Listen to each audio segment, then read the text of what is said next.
Pastor, yun po ba yung pagkain natin? Dumating na? Sa kabila. Kaya, ang request ko po sana kahapon, mag-start tayo ng alas 7 dahil sa 3 hours na sermon. Tama-tama yung alas 12 na kailan natin. But, pwede ko naman pong i-shorten. Summarize ko lang, pwedeng 2 hours na lang. Yan, okay na. Naririnig niyo po ba ako? Amen! Malaki na ang mic. Malakas pa yung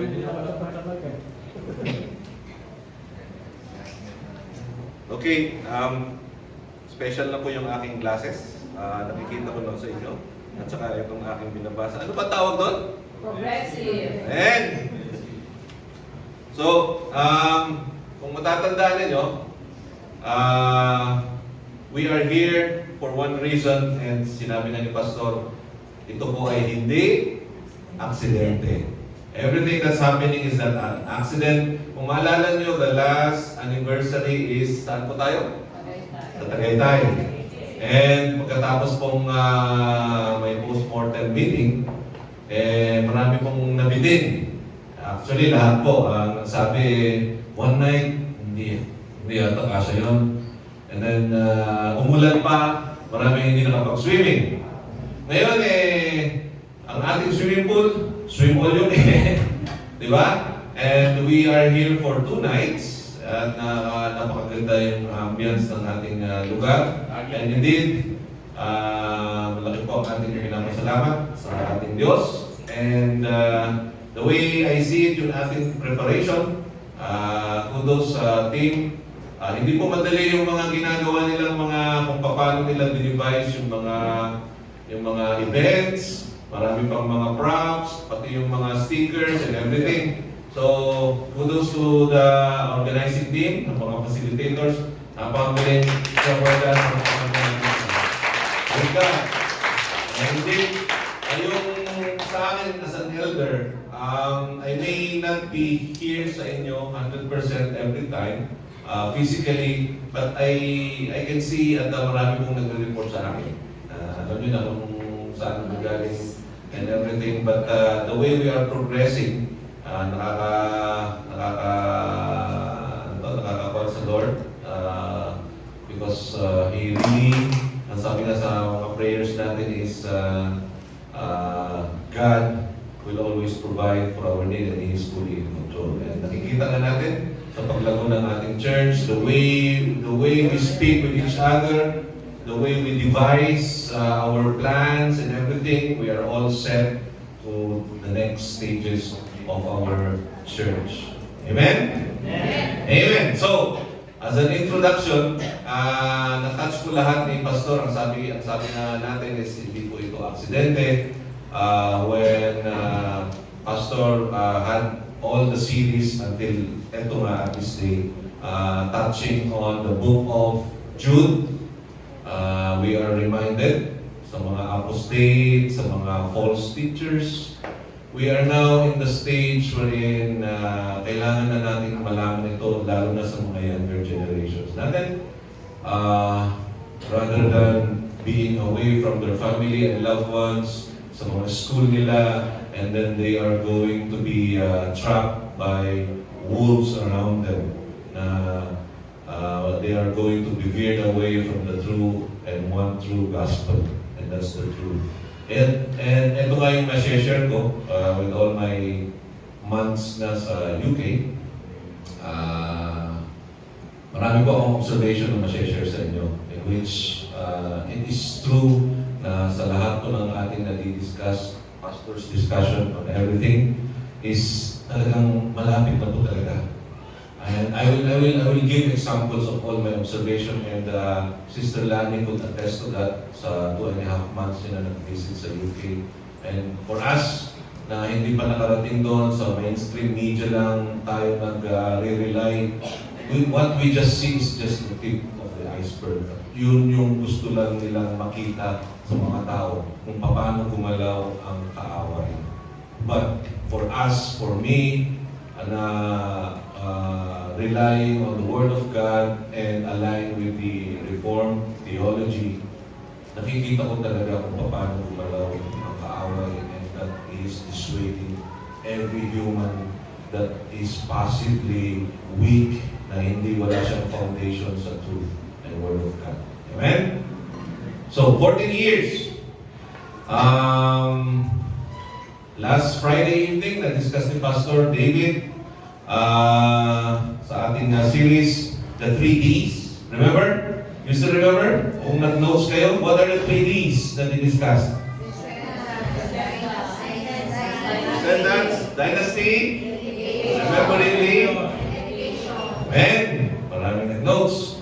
Now, in the same manner, kung paano kami magbigay ng messages is the title of my message for today is The 7 C's of King David and the Church. Okay? Bakit 7C? Sabi nga natin, this is not, hindi ito aksidente.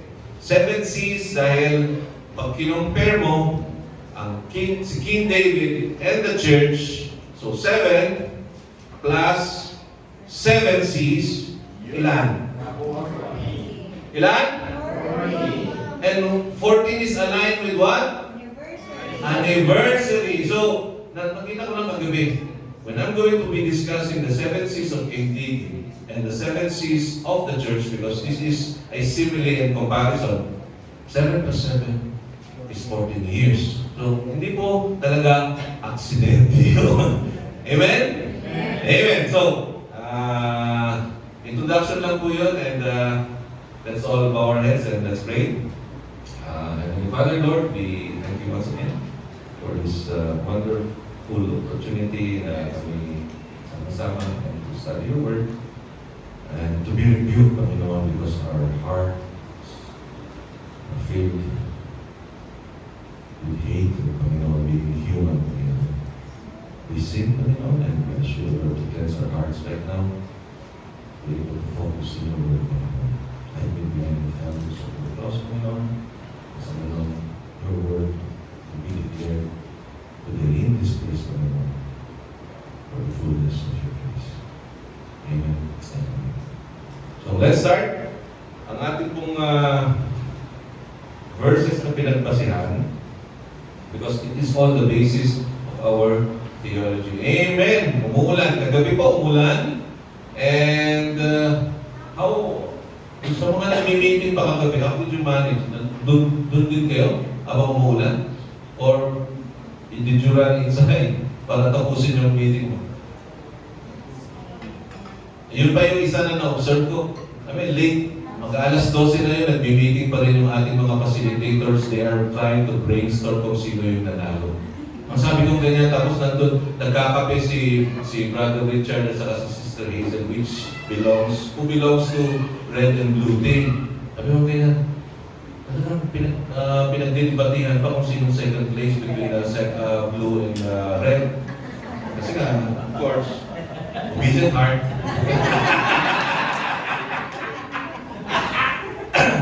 Anyway, so much for that. Ang paksa po natin ngayon, as we have read, is in Ephesians, of which this is the very foundation of God's plan and His sovereign rule over His dominion and His kingdom. We are the elect. Amen? Pag sinabi mo, we are the elect, ito yung minsan and I am guilty of that because nung hindi pa po ako believer at hindi pa nakakarinig ng gospel, yan yung nire-relay sa akin na yan yung mga belief ng mga Kristiyano. Sila lang daw ang malilikas. But they don't know the foundation of the doctrine of election. Until you will really seek and search, mabasahin mo through the very foundation, and then you will fully understand. Kasi nga, kung hindi mo naiintindihan, at saka may maninira sa iyong mindset, sabihin mo, uy, kunyari kaklase mo, you're in college or in high school, uy, Kristiyano ka, bakit yung tinuturo na kayo lang ang maliligtas? Ganun ba yung Diyos ninyo? And it's like, kung hindi mo alam yung foundation, it's like, O paano naman kami, mga hindi Kristiyano, hindi pa kami masasave? And then, what is your reaction? What will be your rebuttal sa mga ganun na mga instances? And during that time, hindi ako Kristiyano, that was me trying to impose that. Nagiging philosophical ako at that time. But then, when I fully understand the real meaning of the doctrine, then I can say to myself, indeed, I am a child of God. I am an elect, predestined by the Lord before the formation of the world. Amen? Amen. Amen. So, here we go. Hermeneutics or interpretation and sometimes using figurative language. That's the flow of how we are going to compare King David and the church. Terminology check muna tayo. Definition, church. So mababaw na definition, pag sinabi mong church, ano yung naiintindihan natin? Church, shepherds of church, an assembly of believers, a congregation. Right? Yun ang mababaw na definition. But the way we are going to contextualize this is the church is really you and me. Your heart. Kaya nga, anong sabi sa ating I have found David, the son of Jesse, a man after my heart. Heart.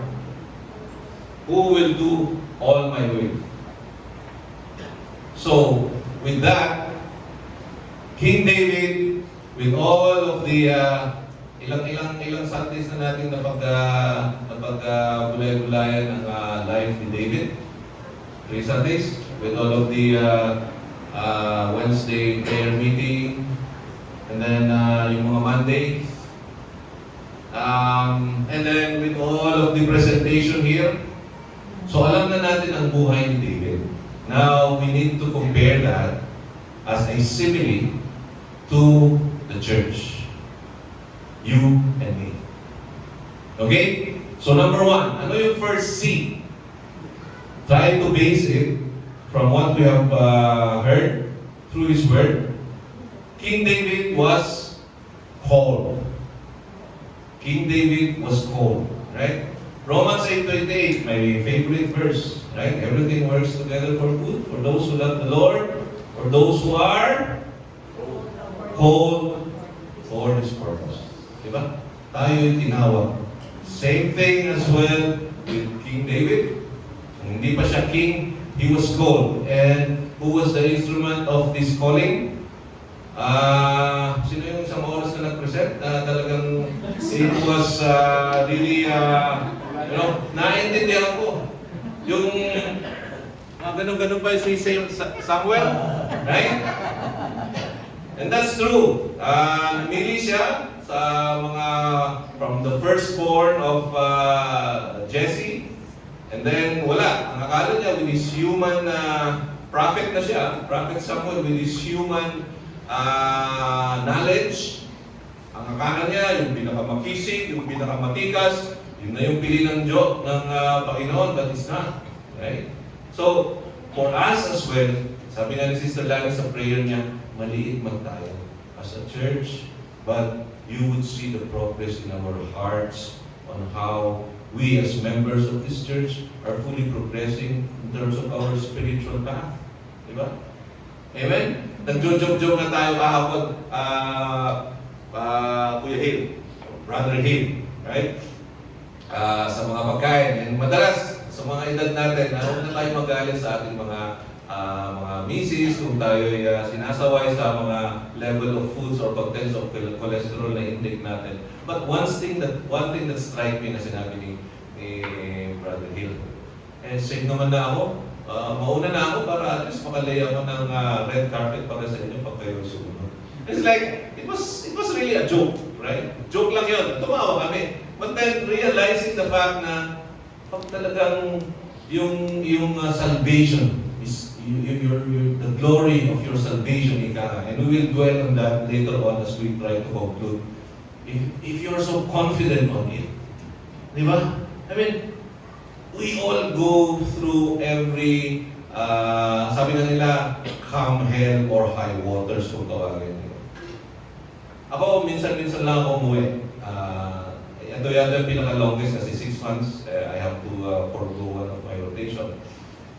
Pero yung life sa UK, in a Western world, 5 months, puro ang makikita mo is, because it's all moved by money. Yung mga Pilipino doon na nagtatrabaho, at saka yung mga galing sa mga third world country, work sila. And then, magbabakasyon sila, tinutularan nila yung lifestyle ng mga puti. They will work, and then ubusin nila yung pera nila to go to a tourist destination, things like that. Well and fine and dandy. The thing about it is, they will work even on Sundays, even sa mga araw ng ating Panginoon. And sa ganung mindset na nila, na kasi yun na yung establish na kaaway ni Satan, na eto ang magandang lifestyle. Work, enough money, and then go to a tourist destination, go anywhere elsewhere, and then come back again, and then work. Ganun yung mindset doon. Now, for me, once in a while, bumabalik dito and I interact, of course, sa inyong lahat, and I could see the life that we are living. And being Christians, alam natin na marami tayong mga challenges sa buhay eventually. And that is true. Because hindi naman ito ang ating permanent na place, di ba? Madalas natin, and every time, we always say na this is just our temporal world. This is our sinful world. May nakaantabay sa atin. Amen? Mas maganda. So, talagang maghihirap tayo dito because of the original sin. Everything, pagtatrabahuan natin lahat, everything needs to be with a certain effort at certain levels pa, right? Kailangan ng pera each time, kailangan may stress ka each time, right? Pati nga yung social media nakaka-stress na rin di ba? I mean, every time sasabihin natin, going to social media is a luxury, hindi, nakaka-stress pa rin Pati nga yung best friend mo, kung hindi nag-likes hindi nga nag-likes galit sa akin. Di ba? I mean, may stress ka pa. Pati hindi kaya nag-heart ito. O kaya nagkamali yung friend mo sa pagla-likes, napindot niya yung wow, ang napindot niya is yung angry. Wala na, angry ka na And then, hindi mo na rin siya papansinin, hindi mo na rin siya i-text back. Yung mga ganun ba? All of those things, if you are going to step back a bit, right? Are talagang mga instrument ng mga kaaway, right? To dissuade us, to brainwash us. But the real foundation is the Word of God each time. Kaya, be mindful. Lumalago tayo, 14 years na. So we would expect, as your leaders, na we would see the maturity on how we actually live our lives. And indeed, nakikita ko in each and every member. Totoo. Nakikita ko, from when we started, right? Sabi nga natin, sinful world lang. May mga... Sorry. Sorry po, inatake yung aking... thank you nga pala sa Kremlins. Alas 2 ng madaling araw parang, hindi na kami nakatulog dahil sa aking... Ano tawag mo doon? Acid reflux. Tawag na rin yung edad.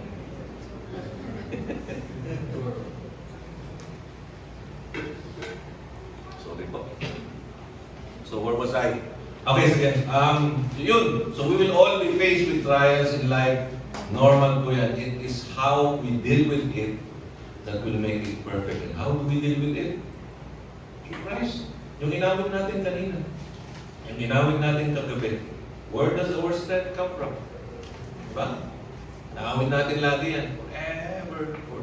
Forever. God is the strength of my heart. Right? We just don't have to sing it. Just singing it. Right? Understanding it. Because indeed, our strength really comes from the Lord. Maniwala kayo sa hindi. 54 years old na ako. With all of the trials that come our way, hindi lang sa direct na family, of course, tayo mga Pilipino, we're always attached with our relatives and loved ones and cousins, mga gano'n. We're all attached together na, syempre, you need to confide with them, you need to share with their trials as well, yung mga gano'n.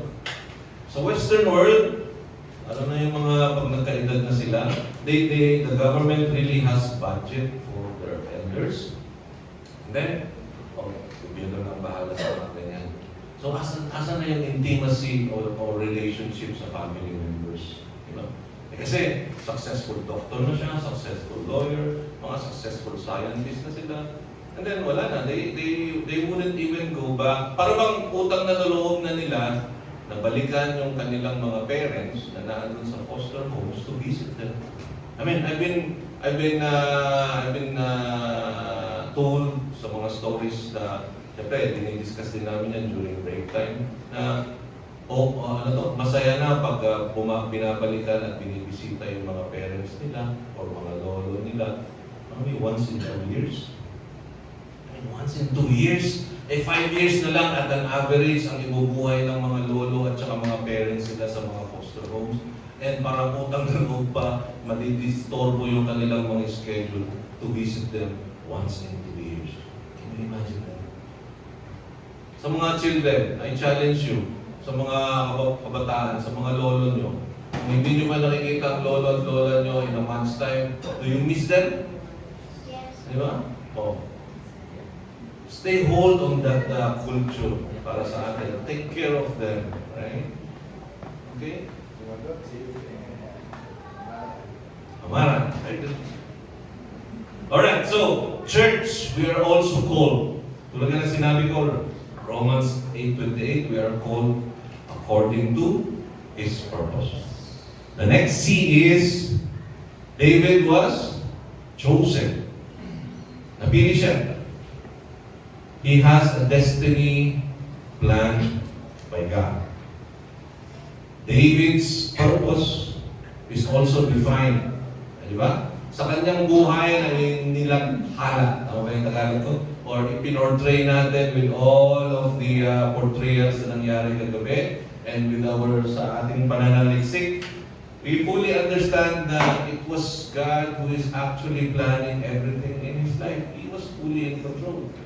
So he is destined to be the king. That's part of the plan.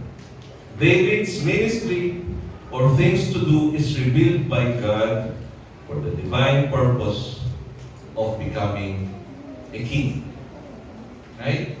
So that is well planned sa sa first obedience niya. Anong group yun? Yung nag-portray ng 3 important portrayal of his obedience. Heart of obedience. Right? The first one is, he obeyed God because he was chosen to slay the great Goliath. First obedience. Second obedience is, he has so many opportunities na patayin si Saul when Saul was wanting to kill him. Because nakikita ni Saul na siya yung heir to the throne. And with his greediness, is that pinapahanding pa siya, pati pa si Saul, siya ang kasama. Right? In that cave wherein he was sleeping, he tore a piece of his robe. And then in the morning, he showed it to him na, I have the opportunity to kill you right there and then. But I have a God and I am obedient to it, and you are an anointed one. The third example of his being, and this is the ultimate one, because he asked for forgiveness. Yung dealings niya kay Bathsheba, yung murder niya kay Uriah, right? I mean, who does that? I mean, question that. He is an anointed king. Sige nga, plano lahat ng Panginoon yan. He is an anointed king. Bakit he sinned that way? Right? Because the Lord wants us to realize that forgiveness, right? Pwedeng magbago. Everyone else, that's why we cannot judge everyone na hindi yan saved. Ano ang pinaka-ultimate na example? The thief in the cross. Right? Right na rin yan. Right? Wala siyang ticket. May ticket ba yun na pumunta sa langit? Hindi. It's only through His Son, Jesus Christ. In the cross of Calvary. So, hindi tama po yung lalo sa mga younger generations natin, hindi yan safe. Unbeliever yan. No? Yeah, we always speak of unbeliever in a negative sense, right? But that is just to segregate believers, unbelievers, right? As a word, but it is not supposed to be used in the negative way na we despise them. Right? Yeah, unbeliever at this point, but you don't know. Right? You don't know who's saved and not saved. Right? But if you have the Word of God in your heart, you will always be saved. Saved is always saved. Okay? Number, ilan na tayo? Time check? Ito pala. One of the ways that we are trying to cope with our schedule kasi nga sa kitchen. I always ask, time check! So, how much more minute do I have? 3 hours. 3 hours pa. Alright. So the third one is, David is commissioned. He is commissioned to obey the will of God.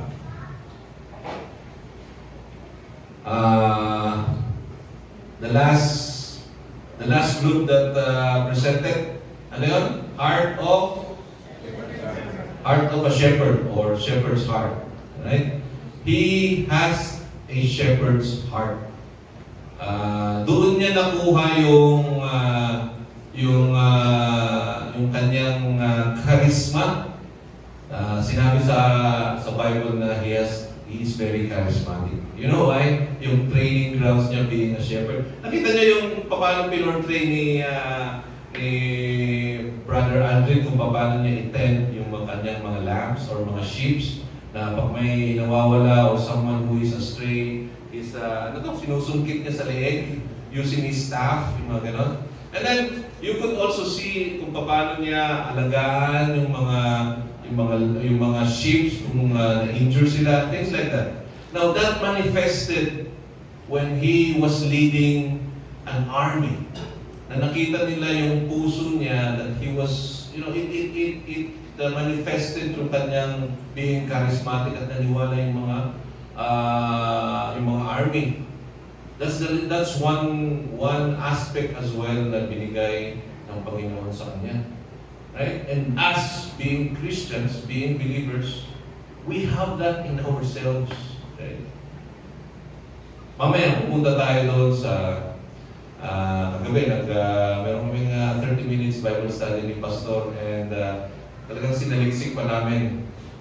Nasa tip of his tongue na yung word na yun, and we describe that as a way for us to fulfill the confidence of being Christians. And I will give examples later on, isang oras pa, bago lumitaw yung message.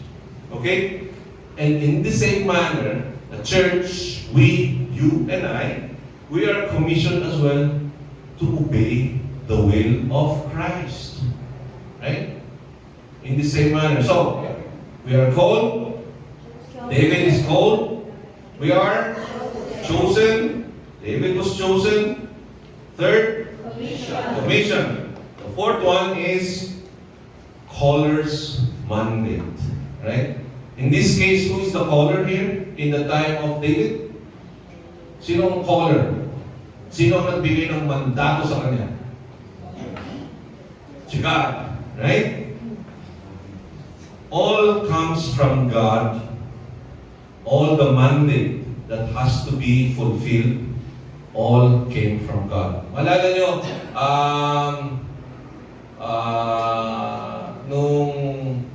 when he planned to, or hindi planned, when nangusap sa kanya ang Panginoon and the Ark of the Covenant, na ini-establish niya yung Jerusalem as the kingdom, and the Ark of the Covenant was supposed to travel, but then nagkaroon siya ng stopover sa isang town for 3 months because there was an accident, may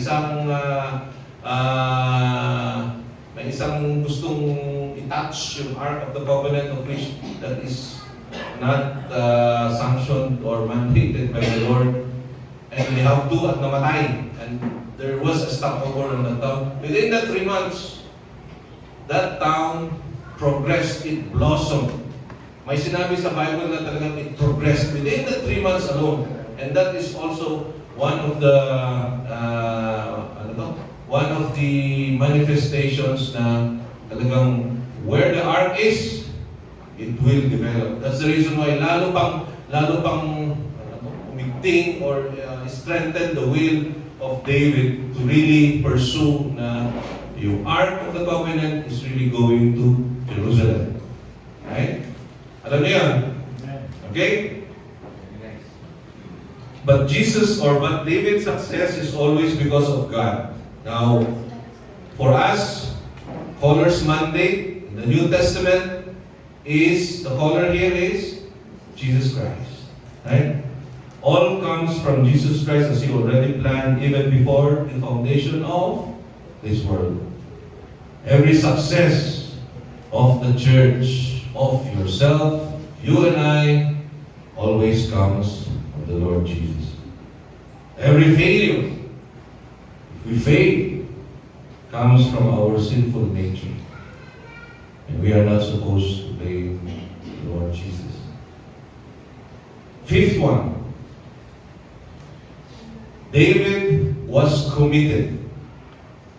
David is committed and he ran after God's heart. He was committed to the will of God and sa ating binasa po, right?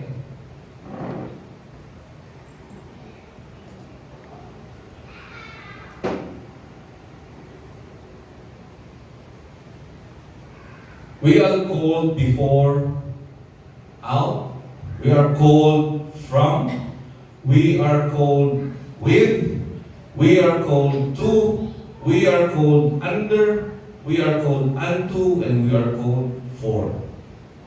In the same manner, since David, in all of how he progressed sa kanyang mga mandato, kung paano niya tapusin lahat and everything, lalo na nung he was leading his army and he was trying to establish both the Jerusalem and trying to convene all of the tribes na discuss ni Pastor. He was the only king that was able to do that.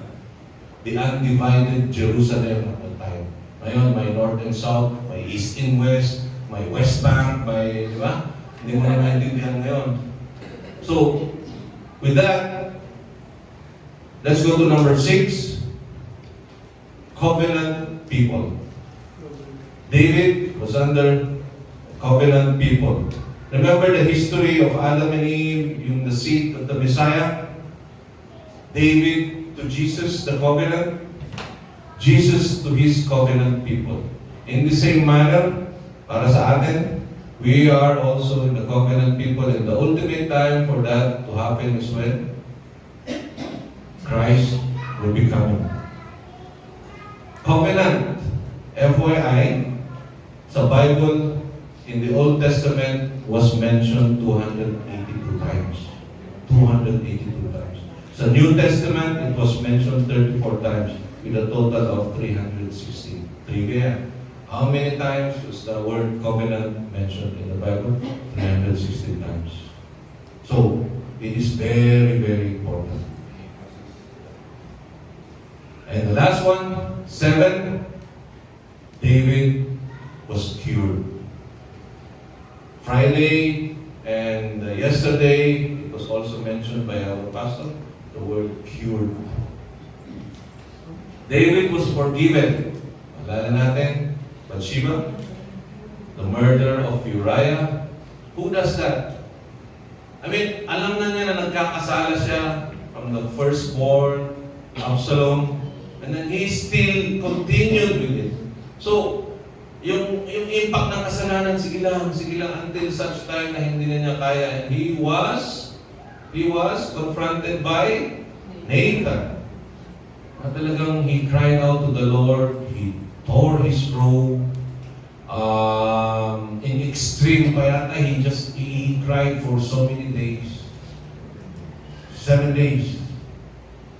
So, what is being portrayed here is that the forgiveness.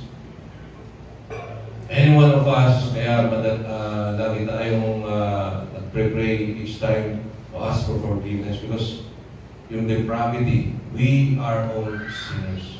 Yan ang hindi maintindihan ng mga yung lagi natin sinasabi mga kulto na they could always buy their way to salvation. Marami pa silang mga festivities na if you will give this much, then mas higher pa yung level ng salvation mo. I worked in the Middle East for cumulatively 12 years and ilan? 9.5? Pati pa yung mga ibang katawan ko and everything.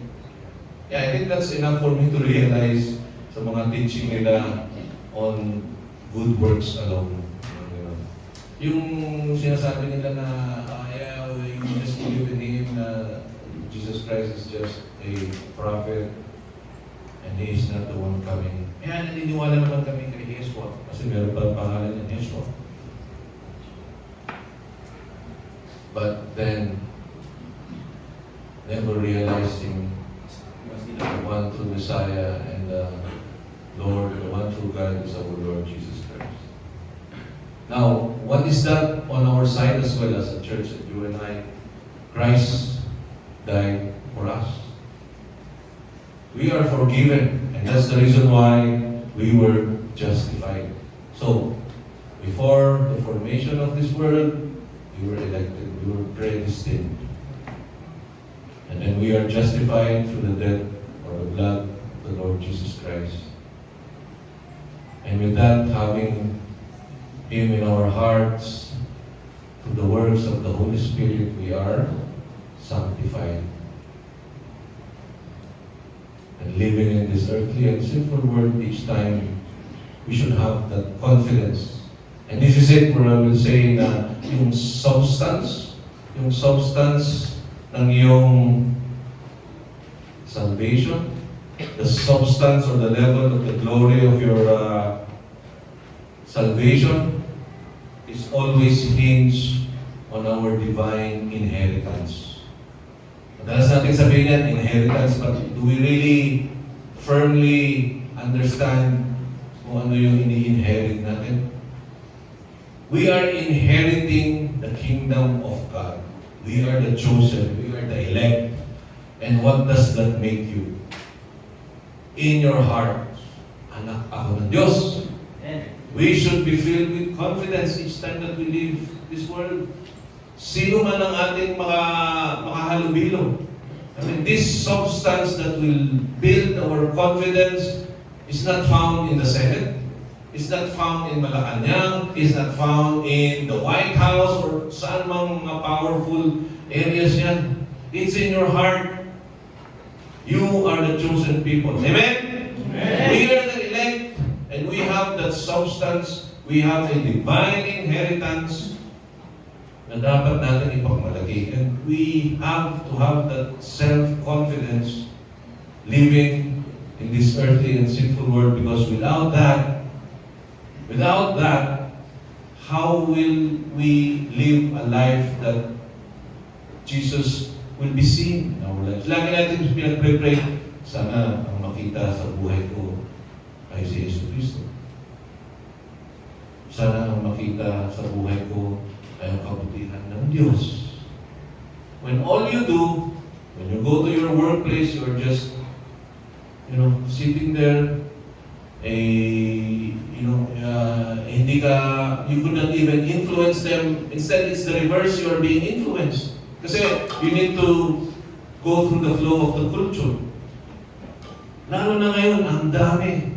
And I think this opens the point where I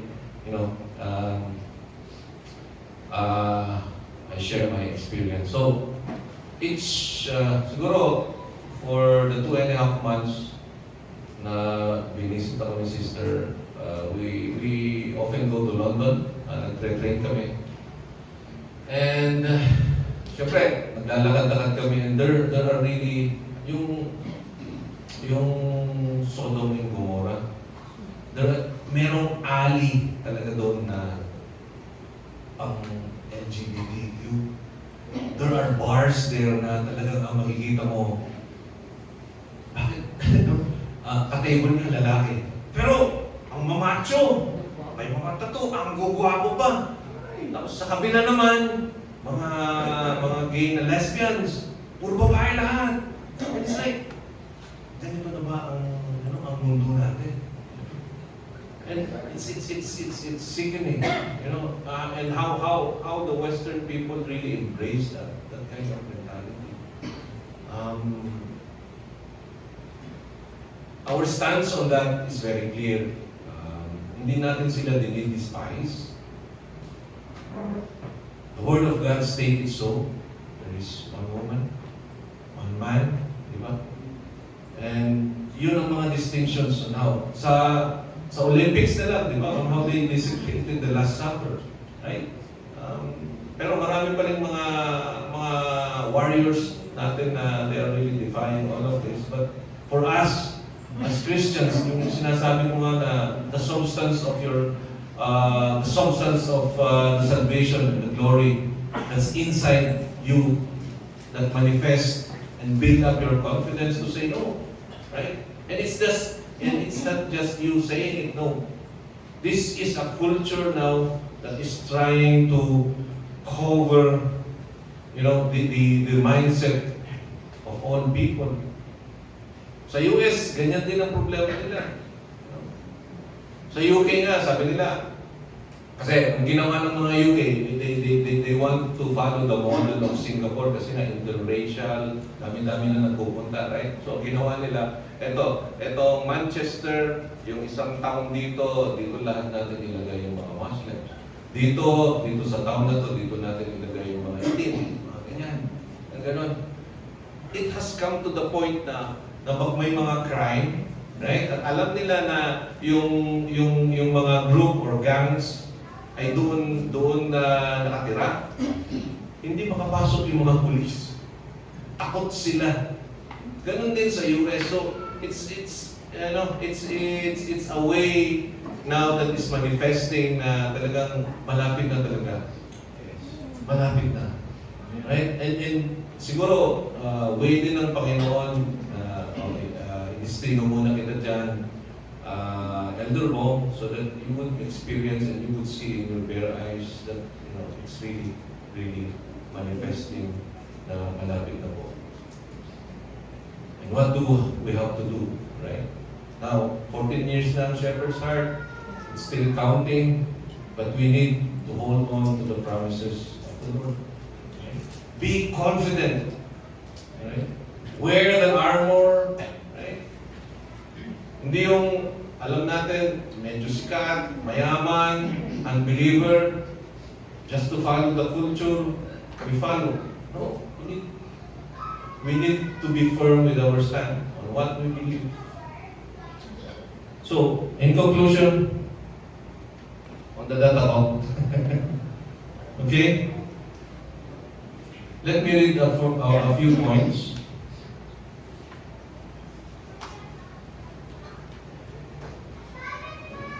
Romans chapter 15 talks about the very same kind.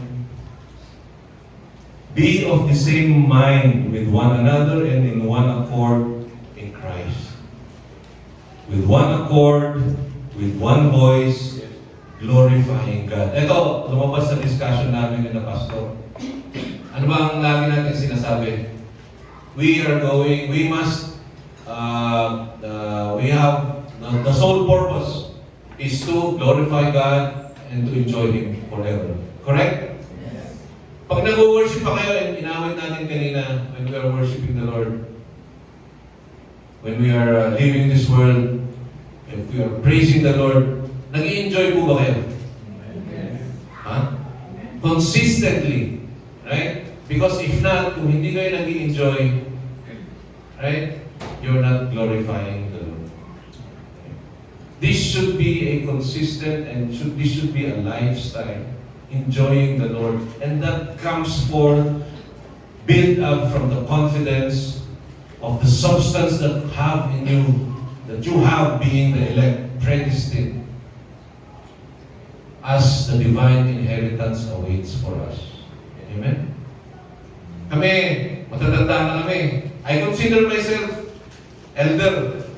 The word elder na lang sa akin. And I already feel yung mga physical attributes ko. Ano ko, nung 40s, 50, yung early, yung late 40s ko, kaya ko pa. Because I played competitive basketball pa when I was in Sunday. Kaya ko pa. But until recently, talagang, iba na, physically, I would admit. So, sa mga younger generations, it will never change.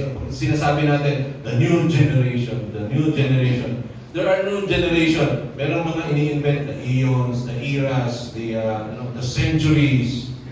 It will never change, right? Our path on worshiping the Lord and glorifying Him. Because there is only one truth. That's His Word. Amen? And we continue. Jesus' prayer in John 17 that they may be one. And we need to fully understand that's something that we as a church are committed to. Sort of believing the unity of God is in God's plan. That should be the drive of our path. Now, how do we get there? How do we get to unify? Unity is a result of love. Love is a result of humility. You start with humility, and that's in Philippians 2. Humble yourself. It's the way to start. Another, glorification. We have been called unto glory. Look at verses 11. So let's expand sa ating word. I'll start with verse 10. With view to an administration suitable to the fullness of times, that is, the summing up of all things in Christ, things in the heavens and things of the earth in Him. Also, we have obtained an inheritance, having been predestined according to His purpose, who works all things after the counsel of His will. Continuing, 12, to the end of that we who were the first to hope in Christ would be to the praise of His glory. Amen? Amen. We have obtained an inheritance having been predestined according to His purpose, who works all things after the counsel of His will. Literally, we have an inheritance waiting for us. It is an inheritance of eternal glory. Doon mo lang nang isipin, it's an eternal glory. To the end that we who were the first to hope in Christ should be to the praise of His glory, in whom you also, after listening to this message, the gospel of your salvation, having also believed, were sealed in Him with the Spirit of the promise, who is given as a pledge of our inheritance with a view to the redemption of God's own possession, to the praise of His glory. Of His glory. So, once again, church, as we conclude, we are the elected, we are predestined, we are justified by the blood of Jesus Christ. We are in our sanctification by the works of the Holy Spirit, all for the glory of God, and we have a divine inheritance waiting for us. That we should think of the substance that will build up in our hearts to be fully confident as children of God as we live in this sinful world. So, we raise the flag. We raise the flag of Christ. Amen? Amen. Hallelujah. Let's all pray. Father Father God, we thank you for your word, Panginoon. Thank you for reminding us, Panginoon, that as we celebrate our 14 years anniversary for our church, Panginoon, we declare na ikaw lamang ang nagplano nito, Panginoon. You are fully responsible for this, Panginoon. And with that, we know, Lord Father God, that we, as your children, need to stand on your promises, Panginoon, because what's in store, Panginoon, is a divine inheritance that we will be inheriting, Panginoon, to the covenant, Panginoon, with Jesus Christ. We will be ready, Panginoon, to the fullness of your grace, Lord.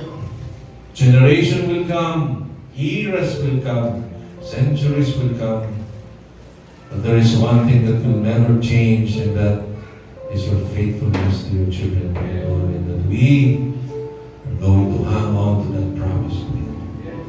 We will be confident with the substance that we have in our hearts, Panginoon. We, your children, will march, Panginoon, and declare your goodness. That you have died for our sins, Panginoon. The truth, Panginoon, of your loving embrace and mercy, Panginoon. Help us, Panginoon. Continuously help us, Panginoon. Be always in our midst as you are here right now, Panginoon.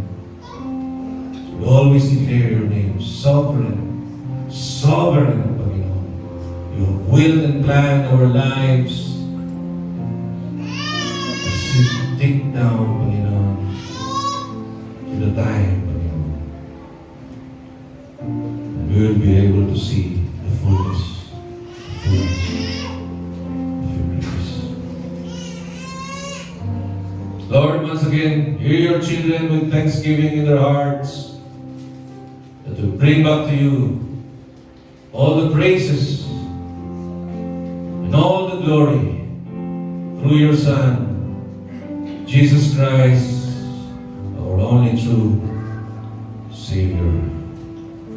And all will say, Amen.